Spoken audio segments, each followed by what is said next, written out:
Hi everyone. Today we are going to be learning about the properties of liquids, solids, and gases. Does anyone here have a lava lamp? Nope, Well, have you seen a lava lamp before? I have. Okay, great. Today we are going to be making a lava lamp. Awesome. This is what we are going to be using for our experiment.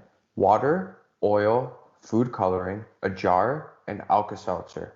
Water is a liquid, clear, odorless, and a good solvent. Oil is a liquid. It has a faint odor and yellowish green. Food coloring is also a liquid, water-based, and can be in many different colors. A liquid is a substance that flows freely but is of constant volume. The volume is the amount of space that a substance or object occupies. Alka-Seltzer is a solid, dissolves in water, and can be used to treat pain on the body. A solid is a state of matter with fixed shape and volume.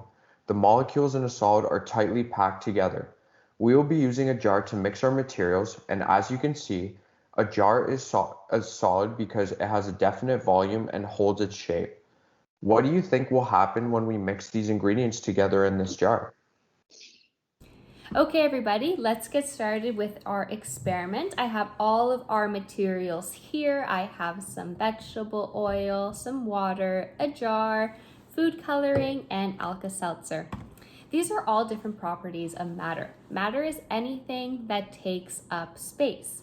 We have solids, liquids, and gases. We're going to be experimenting with all of these types of matter today. But as you can see, I have some liquids and I have some solids, but what I don't have is a gas.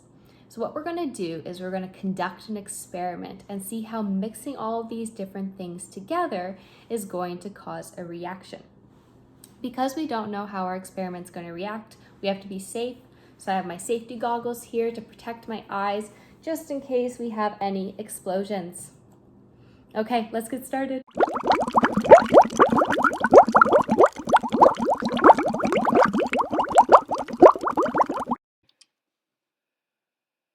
So I have 500 milliliters of oil in this jar here. As you see, it's a liquid that takes up the space of the jar and it can be spread around. Next, I'm going to add in 250 milliliters of water. Water is also a liquid, but as you can see, it's not mixing with the oil. This is because water is heavier or denser than oil. Therefore, the water is going to sit at the bottom of the jar while our oil sits at the top. Next, I'm going to add in our food coloring. Food coloring is also water-based.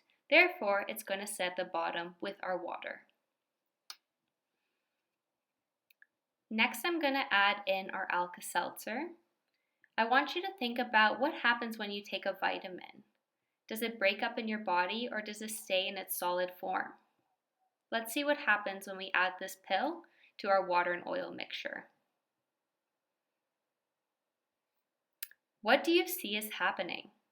Even though the pill is a solid, when it's placed in the water and oil mixture, it reacts and creates carbon dioxide, which is our gas. This gas is similar to the one you see when you open up a can of pop and there's all those bubbles. Something similar is happening here. As you can see, our gas is taking up the volume and shape of our jar. And there you have it. There is our super groovy lava lamp.